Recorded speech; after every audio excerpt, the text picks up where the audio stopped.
Welcome back to the podcast. This week we are discussing whether pro photography is still worth getting into, and we're doing so with a real life example. So we've got Jack with us here.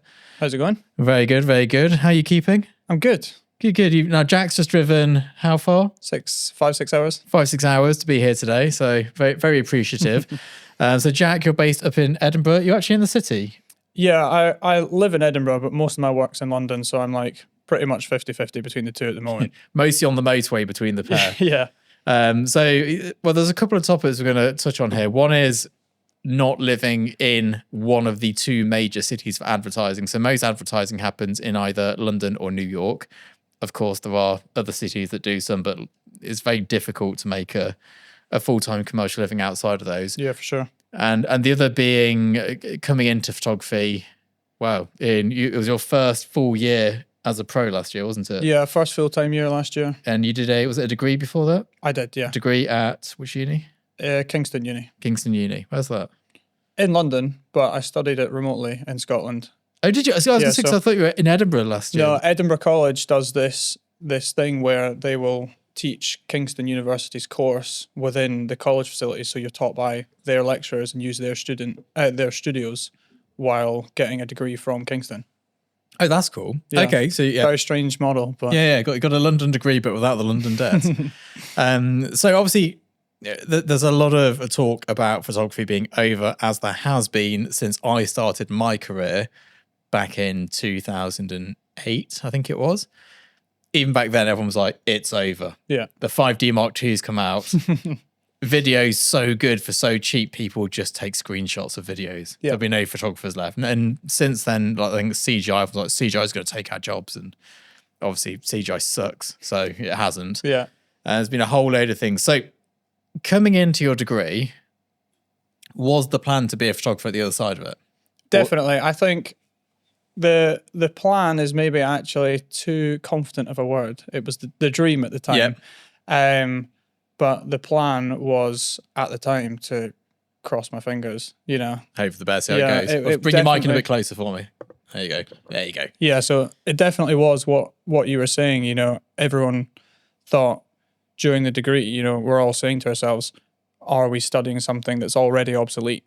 What was the reason people thought that? I think, honestly, it was just the talk of photographers that were already established and maybe they were losing a bit of business.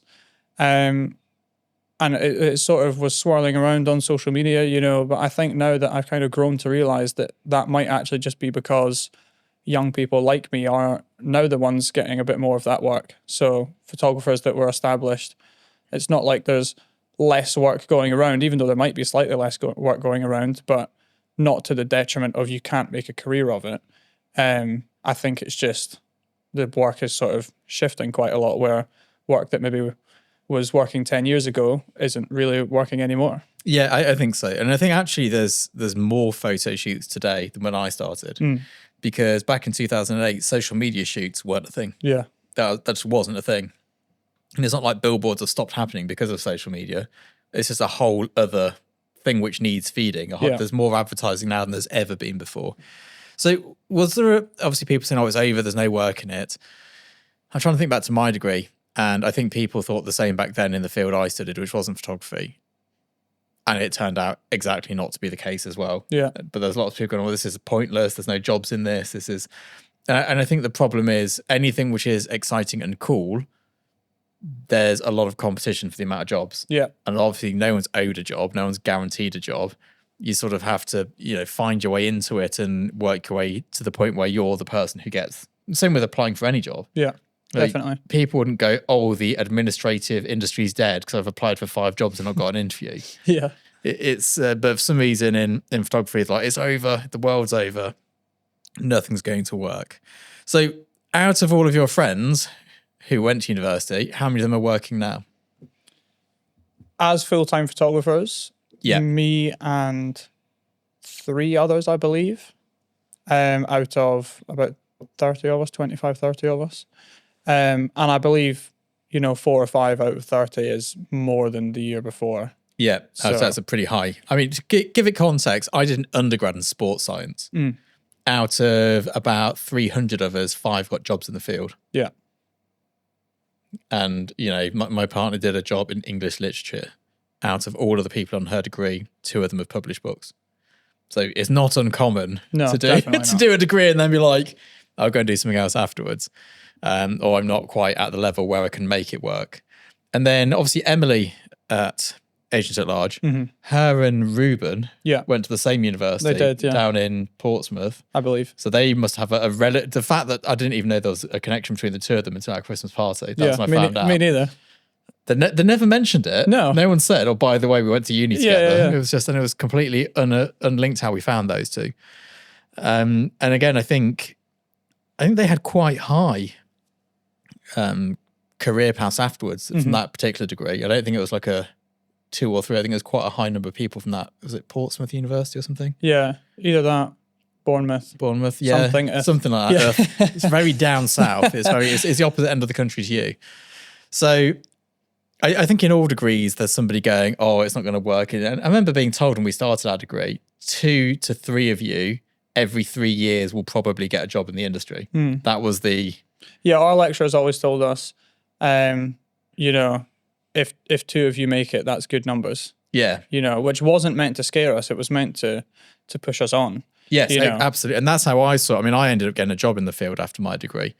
And I just made sure that I was in that top 5 students at all times to make sure that I was definitely going to. That's what we were all trying to do.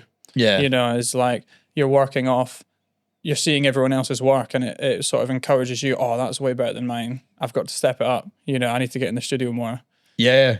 And then, so whilst you're doing your degree, at what point or at any point did you think, this is going to be all right next? Because obviously you graduated and then went straight to work. When did you think this might be okay? I think, so usually degrees in Scotland are 4 years, but because it was through Kingston, it was only 3. Right. And I think halfway through my second year, I started to shoot work that I actually really started to resonate with, as opposed to just taking pretty pictures, which is, again, what my lecturers were always saying is don't just take pretty pictures. You need to be taking images with a purpose. And at the time I was like, oh, I don't really know what that means. And they're just saying it. But obviously when you think about it now, you have to take pictures that fit a brief. Someone's asking you to do something for them through photography. You need to be able to translate that into a photograph. Yep. And I started to take pictures that were a little bit quirky, some like surreal ideas. And I showed that to a lot of my peers and even just my friends that weren't into photography. And the reaction I got from those pictures were way better than anything I'd taken before. So I kind of think that the initial reaction is what kind of drove me towards the work, because I was like, wow, people find this really cool. And then I sort of learned to get really into these ideas, and now it's what built up my portfolio today. So I think as soon as I started shooting that work, I instantly was like, okay, maybe I've got something slightly unique here, which is obviously what matters when you're trying to get a job in the industry, is doing something new, So yeah, that portfolio, probably around the start of the last year, I started to get some work alongside studying, which initially was just, small local brands, restaurants, etc. And then there was a couple of like food brands in Scotland that were pretty big, still are pretty big in Scotland. And I was shooting their Christmas campaigns. I was doing jewelry campaigns at the time. And that was before graduating. So I think I kind of did get a little bit of a confidence boost because I was already working on some pretty cool stuff while still studying. And then did your degree cover much of like the business side of it as to what obviously now you know what the industry is and what the business is. Yeah. Did your degree prepare you for that information? I think it did a lot more than a lot of people would think so. And I say that because it did more than I thought it would. You hear in most creative fields that there's so much of an argument for if you should even go to uni at all, just work on the job, like uni's not going to teach you anything. And I think that is the case for certain places, but at Edinburgh College, all the lecturers were ex-photographers. Yeah. And quite a lot of them being ex-London advertising photographers. So basically being able to hear what they did. You could just ask them any question you wanted. You know, you have that knowledge just sat there, and their sole purpose is to relay as much of that knowledge back to you.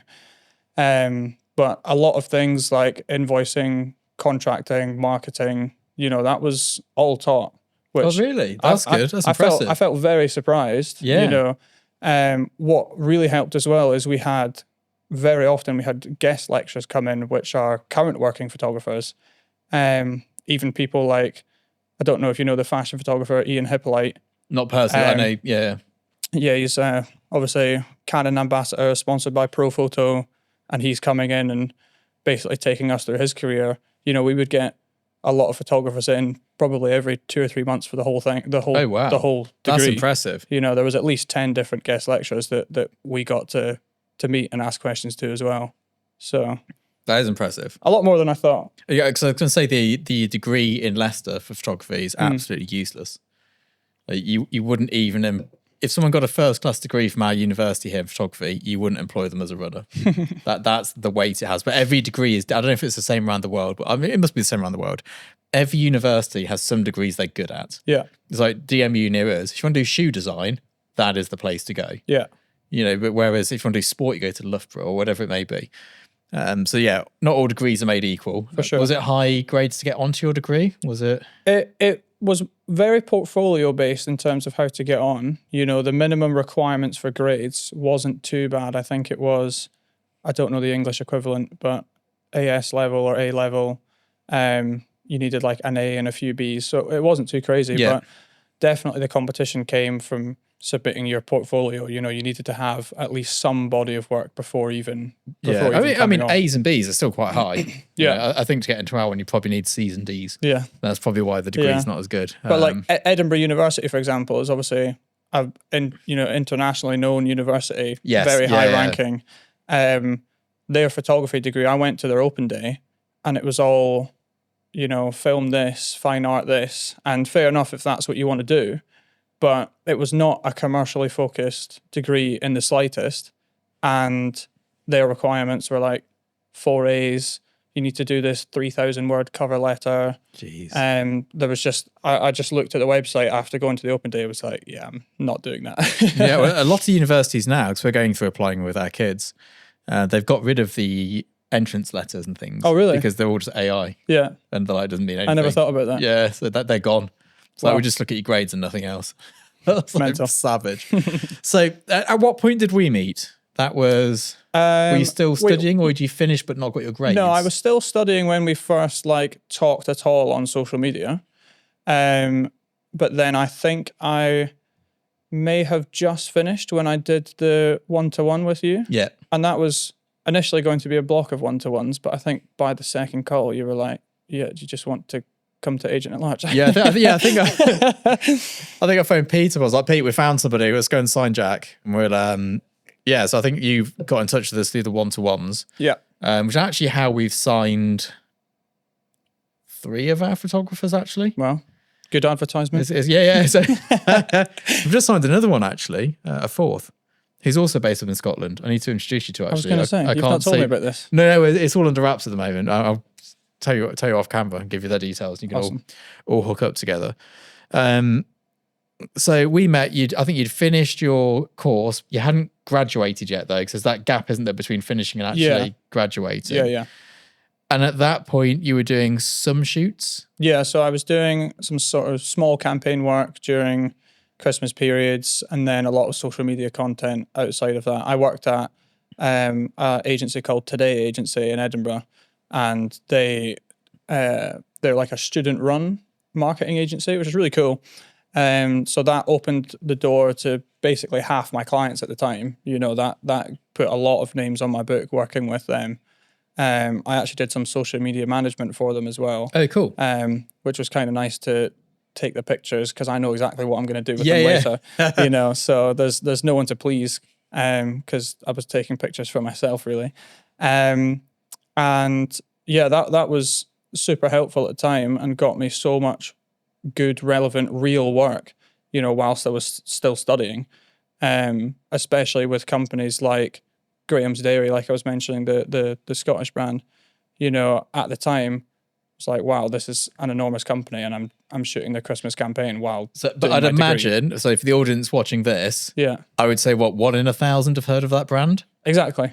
But at the time, yeah. But so going from there huge at the time, to now, you know. who have you shot for since then? What are the big names that you shot for? I've shot with Nike. I shot Fred again. I've shot Timberland, Birkenstock, Lidl, to name a few. Yeah, so they're household, and that's all within the space of first year. I graduated November last year. Yeah, November 2024. Yeah. And that's all in that space of like graduated, off we go, let's go and do this. So obviously we found you, we've been working with you and helping along where we can. Being up in Edinburgh, which is, and again, if you're in America, you look at that and go, it's not that far. Yeah. We just don't have the transportation system because the country's so small. Yeah. If you actually want to get from one end to the other, if you want to go from Edinburgh to Penzance, that's like a day and a half of driving. It's horrific. And the trains are slow and they're expensive. And yes, there are internal flights, but because the country's so small, the flight might be a 15-minute flight, but it still takes 5 hours because you've got to get to the car park. You've got to go through customs. You still have to go through all these different... They're on opposite sides of the country, and the train is much faster than getting a flight. You know, I live on the other side of Edinburgh to the airport. All the shoots are on the other side of London to the airports. Yep. You know, it's 2 hours once you leave, 2 hours to get there, an hour on the flight, or, you know, Waverley Station, Edinburgh's in the centre, King's Cross in the centre, and the train's 4 hours. But even still... Because in the States, you just go and fly into New York and it's not a big thing. No, and also people are used to driving 200 miles in the States. Yeah. It's not like, this year was a weird one because I drove something nuts like 35,000 miles in 6 months. Normally, I do about 6,000 miles a year. Yeah. And that's pretty common for people who live in a city. You don't drive far. It's 4 miles to work and back each day. That's it. Yeah. Whereas in the States, people drive down the interstate for hours to get to a job. Yeah, if you live within an hour of your work, you're like one of the lucky ones. Yeah. So it's a very different culture for that here. So even though Edinburgh is, in the grand scheme of things, pretty close to London, if you told someone in London you're in Edinburgh, they'd be like, maybe we'll get someone else. Yeah, which is kind of why, you know, moving to London full-time, like I still get so much work in Edinburgh, which is one of the main reasons I'm still between the two. But it started off with me only living in Edinburgh and having to tell London clients that I'm coming straight down from. And like you say, that put a lot of people off, even just logistically. If they're not wanting to pay for it, it's just what if his train gets cancelled, you know, things like that. So I've got a room in London that I'm, you know, usually only in between jobs. But, you know, partly moving to London now allows me to sort of open that up and make it logistically a lot easier for everyone. Being able to come down a few days before the shoot, and I'm obviously not having to pay for a hotel to do that. Yeah. You know, that's like the biggest thing that has sort of been able to make me open up my business to London, is even just having a place there to go and a sort of a base. And still my studio is still up in Edinburgh. And that's something that I've been looking at, is if I'm moving my studio down to London or not, because I feel like even though I don't want to move away from Edinburgh completely, maybe more of that time does need to be spent in London, you know, being away from the city, even just for networking purposes. Yeah, I mean, definitely. You know, I mean, we were out networking yesterday until very late. It was a very late night of networking. And just being there is important. You know, we're out with certain people, and just being in the room means people remember you and think of you when the next job comes up. And it all sort of adds up and helps. And I think, like, for myself, I'm a 1 hour and 12-minute train journey from London. I would never tell a client that I don't live in London. Yeah.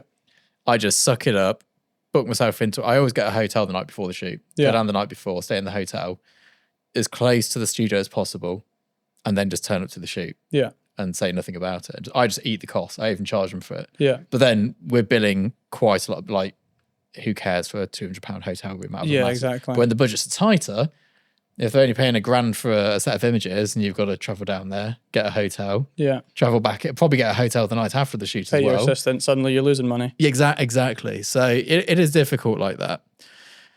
I think I mean, how do you feel? Do you feel you could continue your career living in Edinburgh, or do you think to progress you're going to have to? I will have to move to London full time at some point, because I think the biggest thing is the amount of time it takes. Like, I get booked for a job in London. I mean, the main reason I'm still between the two is just because of how much I love Edinburgh, and I don't really like living in London that much. Yeah, no one does. But if I've got a shoot in London, I'll make sure to be there a couple of days before we're doing the shoot. I'll usually stay for a couple of days just because I've got a lot of friends there, and then I'll just go back up because I love Edinburgh so much. Yeah. And as soon as I go back up, I find it almost every single time I'm on the train back up and someone's like, "Are you free tomorrow?" So it's like there's a difference between being able to go to London and living in London. All this last minute stuff, I thought that would stop the bigger the client gets, but if anything, it's even more. So yeah, definitely. There's a lot of very lax timelines for sure. All the rest of it. I mean, I think being in London's really important. I don't think it's as important as it was. No, I don't think that since COVID really changed that whilst everyone was shooting remotely.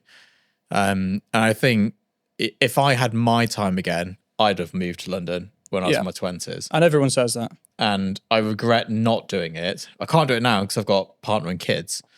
And, there's houses and all the rest of it. It's not as easy just to uproot and relocate and move to. It'll be something very small compared to what we get outside of London. Yeah. So, yeah, I do wish I'd done it. My career would have definitely have gone faster, quicker, better if I'd have done that. But I don't think, you've already proved, it's not impossible to do it from outside of London. Yeah, it's for just sure. a hassle. I think you miss opportunities. It would be a lot harder without, I am lucky to be in a place where I can have a base in both. I feel like it would be a lot harder, like you say, if I was having to get a hotel every single time. Because if a budget comes in for 1,000 or 2,000, you can't really go there 2 days before. You're 400 quid down, and that's for a Premier Inn. Yeah. So it just wouldn't be feasible. But then the opposite is true, because then if you're paying someone consistent rent every month, and then suddenly you've got a couple of quiet months and you've not been to London in a while, it's like $2,000 down the drain as well. So there's a balance to it. There definitely is, and I don't think there's a right or wrong answer in this. I think a lot of it comes down to where you are in your career. Yeah. And I think your stage is definitely move to London whilst you're young, because you'll hate it in a few years' time. But I also think it's not going to, it won't make or break your career. Your career will be much better though if you live in London. Yeah. Especially the sort of work you do, because a lot of it is quite last minute. Our jobs are planned for months in advance, whereas a lot of your work comes in a bit quicker. Yeah. There's especially also more volume of your work. Fashion and music stuff, both of those for some reason are just always last minute. Yeah, always. And then I'd say as well, in your first year, so I'm assuming you've done your tax return at this point. Did you make more money than you expected to in year one? 100%. So for the job that you would have done, coming out of uni, how much more money did you make doing photography instead of the backup safe plan? Or did you make more? Did you make less? I did, yeah. So I think I definitely made a lot more than I thought I would, for sure. And I think a lot of that was down to what we were saying before about all the negative connotations of a career in photography. What did you expect to make? I won't ask you what you did make, but what did you expect to make? I was like, if I can make a living from this, I'll be over the moon. What's that for you? I know everyone's ideas are different. 20 grand. 20 grand, yeah. I was like, if I can make somewhere near minimum wage, I'll be chuffed. It's 20 grand minimum wage. I think minimum wage probably is actually, I think is it now? Yeah. I think it's a bit more than that. But honestly, I had my mind on, if I can pay my rent and eat food. Yeah, job's a good one. And maybe pay for a couple of green fees on the golf course, then I'll be pretty happy.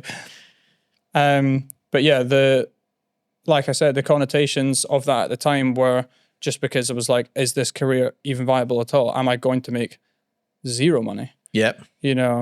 And in a career like photography, you need to make so much more than you would in any other career, just purely because of all your expenses. Yeah, so the take home and there's gross. And I think, I can't remember who I was speaking to, they were like, oh, I made this much this year. Yeah. Oh, that's really good. But yeah, but after all my expenses, I was like, oh no, you didn't make that much this year. The number you actually report is how much you made after your expenses and your tax and everything else. Yeah. They were like, oh yeah, I made this much here. And it's like, what? That's insane money. And then we discovered they actually didn't make much at all. It was mostly just, the clients had paid them for the studio rent and for all the fees of all the crew. Yeah. And they'd obviously paid it all out, but they'd counted that as their income. Oh, really? And I was like, yeah, no, that's not how it works. But you do need to gross quite a lot of money in photography, just like you say, because of the sheer cost of the equipment, the travel, the test shoots, everything really. It's a very expensive business to go into. Yeah. What should we go on to next? So we talked about that. We've talked about I know what we'll talk about. Actually, no, we'll add that to another video. Hang on, I'll write a quick note before I forget.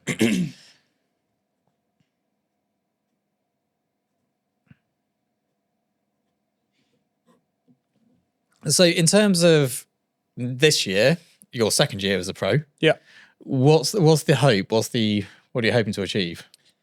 I think right now what I've been telling people, because obviously New Year's resolutions, a lot of people have been asking me that. So what I've been saying to friends and family is I just want to keep this ball rolling. I feel like right now, whatever's working is working.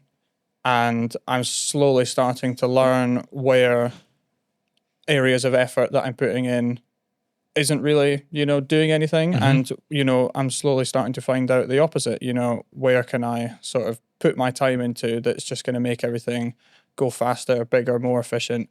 But yeah, more of the same. I like last year was just so much fun and was so unexpected that my sort of New Year's resolutions for this year, I kind of already did last year. So I now need to write new ones because I wasn't expecting it to be so big and progress so fast. But yeah, bigger. Just more of the same, more of the same. Yeah, it's interesting because after a good year, it's really hard to have New Year's resolutions or like work goals. After a bad year, it's like, right, this is what we need to do. I think, mine this year was let's have more time off work. Let's get more staff in. Let's have more people working with me. Let's make less money, but not do every single day from June to December. Yeah, because that's not sustainable. I feel like I'm the exact opposite. You're like, yeah, but you're young. Full guns blazing, let's do this. How old are you now? I'm 23. 23. So when I was 23, I hadn't even owned a camera. Yeah. Never seen a camera. Like, didn't see the point. Yeah. Didn't have a camera. I think I got my first... maybe I bought my first camera about when I was 23. It was a point and shoot when I went to China. I was like, I should probably take some pictures whilst I'm here. Yeah.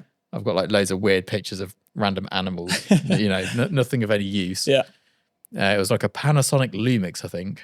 And we went to Hong Kong because there's no tax on the electrical goods there to get it, and then went back again. So, yeah, I mean, at your age, just work all the time. Yeah. Because there becomes a point. I mean, my girlfriend's older than I am, and she was like, just brace yourself for mid-30s because you can't work as hard as you used to. And I used to do 16-hour days, 7 days a week. And I'd like sleep in someone's hallway somewhere between jobs to save money and then go to the next one and like go out to a party and then go to the next job and spend overnight in a train station to get the first train the next day just to save on a hotel fee.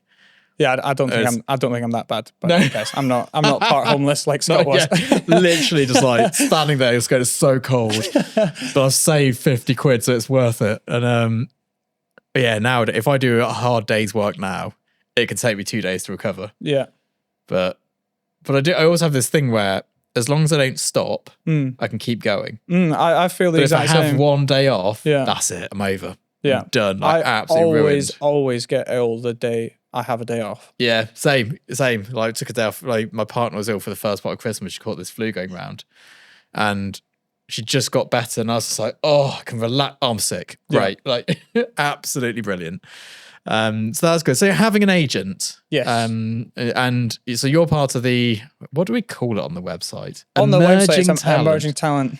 Sounds very fancy. It does sound very fancy. Part of the emerging talent roster at the moment. How has that helped or not helped? How's it been good and how's it not been good being on that part of that? I think it's been really good. Like the main thing that has just been awesome is having the extra support, whether that is with a job or not with a job, the silliest questions at all can go to someone that has worked in the industry for Yeah. literally 20, 30 times the amount you have. Yeah. And it's not going to seem like a silly question. Are you in the group chat? Yes. Oh, good. I was going. Yeah. I've missed someone out of it recently. They're No. like, "What group chat?" I was like, "Oh, yeah, the agent at large helpline." Yeah, exactly. Yeah, So, it's like, yeah, if somebody in there doesn't know the answer, nobody knows the answer. yeah, it's probably a silly question if nobody knows the answer. Well, I don't know. It's, But yeah, it's just so cool being part of such an amazing team where you have so much less experience than everyone else. So there's just every single person, there's something to learn something from. yeah, You know, and then especially from yourself and Pete, you know, that assistance in terms of with the jobs, you know, handling a lot of the calls, the invoicing, pre-production, you know, even just silly questions that I'm asking like, is this bit of equipment better, this bit of equipment better? And there is an obvious answer that I had no idea what the answer to that was. You know, having people that have failed before you so that you don't have to. yes, You know, yeah. is like awesome. You know, just saves so much time. Yeah, I definitely agree with that. I think it's very good to learn from other people. I think it's a lot of people don't learn from other people's mistakes. Yeah. They just blindly go through it. But I think if you're able to do that and go, when they did it, they said this. So I'm just going to take that as gospel. Yeah. And, you know, rather than work it out myself. Yeah, I think that's a good way to go. And I think there's negatives to having an agent as well. Oh, that light's gone off. Hang on. Oh no, it records. It's just the monitor's died. We're good. We're self-filming today. There's no crew. There's no. There's negatives to having an agent as well with smaller clients. Yeah. I think it can put them off. I think so. And I think I've seen call outs on, you know, even Instagram stories where people will say, I see it more for models than photographers, but I have seen it for photographers as well, where they will say, you know, we're looking for a photographer on this date, no representation. Yeah. You know, and they'll put it plain and simple. Which basically means we're going to screw you over. Yeah. And no agent in their right mind would let you do this. Yeah. It's always a really good red. If like, we had a client around here and they're like, yeah, we don't work with agents. I was like, well, Whoops. won't working with me then. Yeah. They're like, we'd really like to shoot with you though, but we don't want to pay for your agent. I was like, well, if you don't pay for my agent, you're going to pay me to do my agent's job, and my day rate is more expensive than my agent's day rate. Yeah. So what do you want to do? I don't think a lot of people understand that your rates and your fees don't typically change too much with an agent. The extra support you get and the extra time you save potentially, but I'm paying my agent. You know? Yeah. They're not. You're paying Yeah. me. You're not paying my agent. Yeah, and I think because there's been a few things like that. We're like, why they're taking like a 10% production fee? I was like, well, that's for them to produce the job. Yeah. So we you don't didn't wanna have do to have a that. producer, by the way. I was like, okay, we can take that away. You need to book the crew. Yeah. You need to. Oh, can you do that? Yes, but my day rate is more than the fee that you're paying there. Well, won't you do it for less? Like, no. My day rate's 3.5. So every day that I spend on it, I'll bill you $3,500. Yeah. Or you can pay 2,700. What do you want to do? And they're like, oh, yeah, we'll do that then. It's like, yeah, clients can be knobs. But not all. We've had some really good I was clients going to last say, year. you know who you are. Yeah. Yeah, we block them straight now. It's there's always difficult clients, and you know, we've had them where they're arguing over the catering budget. And then you're like, oh, can we get 5 extra assistants in? Yeah, no worries. And you just mark the assistants up and take the catering out of that. Yeah. And they just seem like, yeah, that's absolutely fine, but we're not paying that for catering. So it's an interesting world, and it's a very difficult and evolving world as well. And I mean, you were very lucky that your degree was good. Yeah. So is Emily and Ruben. Their degree seemed like, from what they know, they seem to be good. Yeah, I feel super lucky. I don't think many people come out of a photography degree knowing what they're doing. No. Or what the industry is. And I think it's probably true. Like most degree courses, maybe one person per year gets a job. Yeah. And that's it. But then how many people sign up for the local football club hoping to play for... Exactly. And I think that gets taken out of context so many times is in creative jobs as a whole. It's this complete sector of careers that just get such bad rep for how employable they are, etc., etc. But like you say, you know, every single kid in Scotland, the whole of the UK wants to be a footballer. Yeah. You know, every single boy in primary school wants to be a footballer. You get into high school, it's a little bit less. And then by the end of high school, there's like 2 people from your high school playing for a local club. Yeah. You know, which actually wasn't the case. There was someone from my high school who's currently playing in the Italian league and smashing it. Oh, wow. Yeah, out of the norm. Yeah, we had a lot of people get to the sort of development squads for like Leicester, Nottingham, places like that, but none of them went on to do it. Yeah.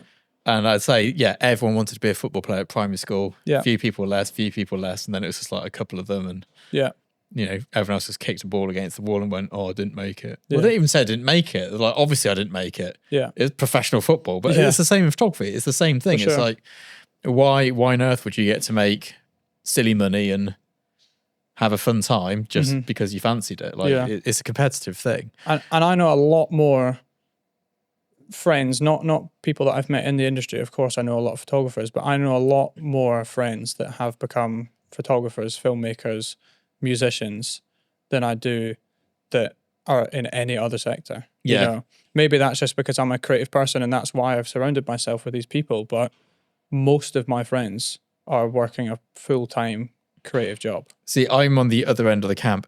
I don't know anybody who works as a creative. Yeah. Everyone I know is a scientist, accountant, or, you know, some very, I don't say dry, but, you know, white collar sort of job going on there. And I think it's quite interesting what you surround yourself with. And the interesting thing is, maybe you can speak to this. They all assume I make no money. I've had that. One of my friends recently, I didn't take any offense to it, but I just bought a new car and it's not a very expensive car whatsoever. I bought it secondhand. It's nearly 10 years old. Yeah. And he said, "Is that yours?" And I was like, yeah. And he looked me up and down, a good friend of many years. "How do you afford that?" And I was like, "Oh, I've been working hard," you know. And there was just a plain assumption that, you know, like you said, I just wasn't making very much money at all.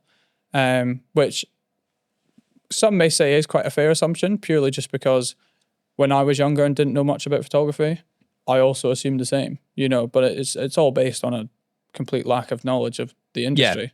Yeah. I mean, you now know what can be made in photography. And, you know, I make more than all of my friends who are doctors by a substantial amount. But everyone would assume we're skint. I mean, I drive a really old car, but it's not old enough to be classic. It's just old and battered. Yeah.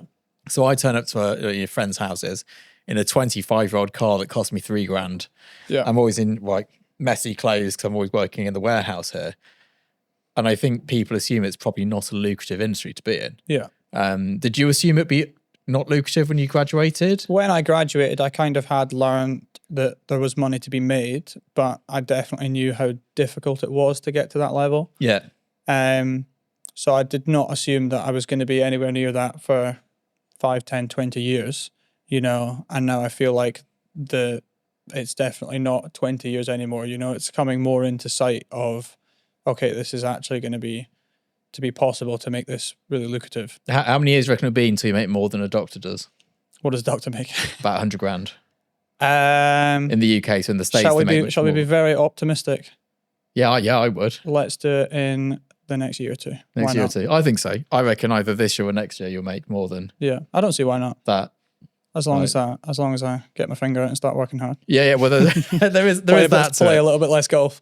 But I think, there's a lot of misinformation on it. I mean, obviously everyone walking around going, the industry's dead, the industry's over. Yeah. Like, what's your take on that now that you're in the industry and you're working and you're seeing what's going on? Yeah. I've kind of observed a lot of people that are getting less work are obviously the ones complaining that the industry's over. And I almost think that's because they're not pivoting with the industry. You know, the industry's changed loads. And like you mentioned about thinking that there's actually more jobs now because of social media, not a lot of people's work actually works correctly for social media. You know, the type of package, if you will, that needs to be built into social media is you need to be a little bit more versatile than you maybe once were. You need to be doing video and stills. You need to be able to shoot portrait and landscape. You need to be able to have so many deliverables across different accounts. You know, I've worked with so many brands that need this type of color scheme when it's being posted here, this type of color scheme that's, you know, there's so many different variables. And I just think that a lot of people, their portfolio is, you know, you need to have your niche from a conceptual standpoint, but so many people's portfolio is just one type of photograph. Yeah. After the other, after the other, after the other. And, you know, all the content of that photograph is exactly the same. So if you have a visual style, that's fantastic. Everybody needs a visual style. But having a sort of tight-knit conceptual style where you are the type of person that shoots things in this way, as opposed to, I'm really not wording this right, but as opposed to making something,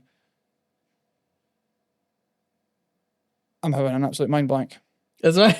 I know you say it's got to have that versatility to it, where it's there's some photographers who literally do one shot. Yeah. And they pull out that one shot over and over and over and over again. And it's great. When someone wants it, they'll book it for the billboard. Yeah. But there's so much more content that's required now. Yeah. And it's so much more dynamic, and it's so much. The main campaign might be exactly what you shoot, but they also need you to shoot something slightly different on the side of it. And they need you to be able to adapt to that and to bring in those additional, I suppose it's skills more than anything, of being able to go, yeah, we can keep this continuity, but also I understand we need to reach over. Like we did a TV advert this year, and it was mostly studio based, but we also had to shoot on location in a lifestyle way. Yeah. And I had to be able to do that. Yeah. And I had to be able to pull that out the bag and be like, yes, because they wanted one person directing the whole thing so that the product looked the same throughout all the different shots. We've got different directors, they've got different ideas of what the product should look like. Yeah. So I had to go and do something which isn't really in my comfort zone at all. We worked with a model, we worked on location, it was all very editorial looking. And then we came back to the studio to shoot the bit I'm really good at. And combining those two elements was, there's not many people who could do that. And where you can go, yeah, I can do my thing here, but I can also do that extra bit you need. And we have like secret portfolios online as well, where when someone asks for something like that, I'm like, yeah, I've got lifestyle, don't worry about it. I'm exactly the same. Like, it's not on there for my main brand, but here it is. I can definitely do it for you. And they're like, oh, wow, I had no idea. I was like, well, no, well, you know, you got to keep your brand tight, but also, you know, if they're paying the bills, aren't they? There's not much more you can say about it than that. If you got, you know, if someone offers me money to go and do headshots of kids, I'll be doing headshots of kids. I don't like doing it. I don't share that I do it, but I will do it if they're paying. Yeah. I'm not like going to go, well, actually, no, it doesn't really fit my style. I'm like, my style is taking a paycheck. I think that's quite a big thing that a lot of people don't realize as well, is that last year I probably posted 7 or 8 of the jobs that I did throughout the year. And, you know, I did over 50 shoots last year. Yeah. And that was, I don't want to, you know, I'll post stories of where I am and what I'm up to. Absolutely. But in terms of what makes it into my portfolio, less than 8 shots last year. I think I put 3 stills and 1 video on my portfolio this year. Yeah. And everything else will never see the light of day. Yeah. But like I say, always posted behind the scenes. Yeah, absolutely. So people can see I'm busy and they know I'm working, but I'm not sharing the work because it doesn't fit my brand. Or I didn't like the creative. Yeah. Or I don't know. There's other reasons why sometimes we don't share it. But yeah. So I think to summarize, photography is not over. You can still make a lot of money. Yeah. Being in London's pretty useful. Yeah. And definitely worth doing whilst you're young rather than waiting till you're my age and going, oh, it's too loud. And yeah, anything to add before we wrap up? Yeah. If you're scared, don't be. Yeah. You'll be all right.